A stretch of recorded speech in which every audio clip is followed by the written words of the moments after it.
There were a lot of things that I wanted this video to be. I don't know if I wanted to just explain my job for the summer, explain how incredible the people I worked with were, or just,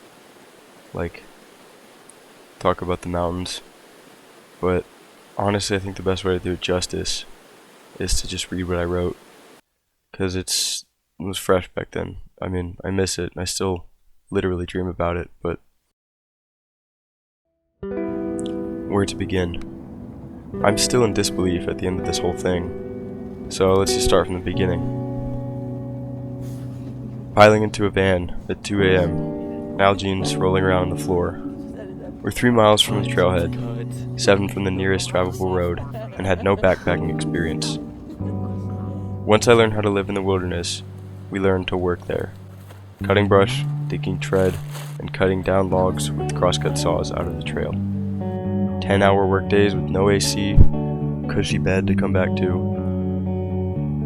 Conditions got progressively worse throughout the summer, and by the end of the season, we were being cooked alive by the sun in a valley that acted like an oven. My Nalgene's, full of water, got so hot by the end of the day that it was like drinking tea. The brush was so thick you had to climb over it, like 5 feet above the ground, but somehow we always managed to get through it and leave behind a nice trail for whoever comes after us. It was like found footage.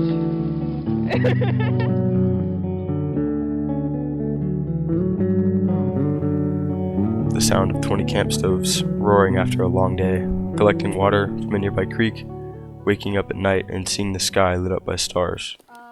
The sound of brush being thrown or being cut by a handsaw, or the silent hike to the worksite in the early morning light, dreading what was to come, but still living in the beauty. So when we weren't working, we were hiking. Sometimes with just day packs, sometimes with the full 60 to 80 pound packs, but always over mountains. Starting at the bottom of a river valley and looking up at the mountain ahead is truly daunting, but all it takes is step after step, one at a time, and soon enough you will find yourself looking down and marveling at how far you've come. I learned that recognizing how far you have come is crucial to self-confidence, because my crew and I went from no experience with anything trail work related all the way to seasoned, confident, and valuable members of our team. It took me a while to recognize this. I'm capable. I am capable. Out there, it's do or die, so I wasn't just gonna sit there and doubt that I could do it while on autopilot. I was gonna do it and do it well, whether that was working, hiking, or doing camp chores.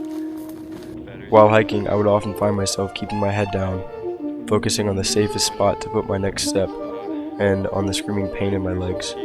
But the best moments on these hikes was where I briefly looked up and took a second to actually internalize where I was. I'd take a glance, think about it, and stop in my tracks to marvel at the view for a few seconds.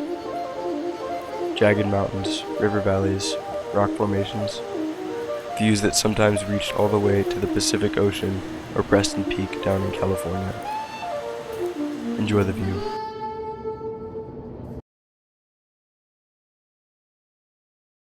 Chloe, Bryn, Cash, Holly, Jackie, Calvin, Dio.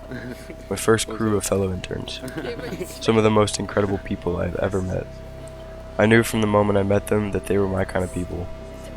Later came Tilly, Lucy, Megan, Justin, Trent, Annabelle, Grace, Aurora, Emma, and Allison.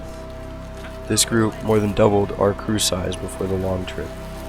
All 17 of these people really are the kind that I would like to know for more than just a summer. So much strength, support, and love was present this summer. I learned so much, and I want to leave you with one of the most impactful things that clicked. If you sit by a river, it will tell you of its journey from the mouth and of its hopes to reach the ocean. It has hit rocks, strayed from the current, then tossed around by rapids, and gone through tight channels just to be where it is now. And it knows there is more of that ahead. There will also be calm and slow sections that flow painlessly, elegantly, and effortlessly. The journey is unforgiving, but it cuts deep into a wondrous valley of great beauty. Be water. Any change, good or bad, must be approached as if you were a drop of water flowing through a mountain, carving into it. No matter what rocks you hit, you will reach the ocean. We are all on a journey, and the pain of this journey is worth it for the magnificence we are surrounded by. But only if you remember to look up at the mountains around you.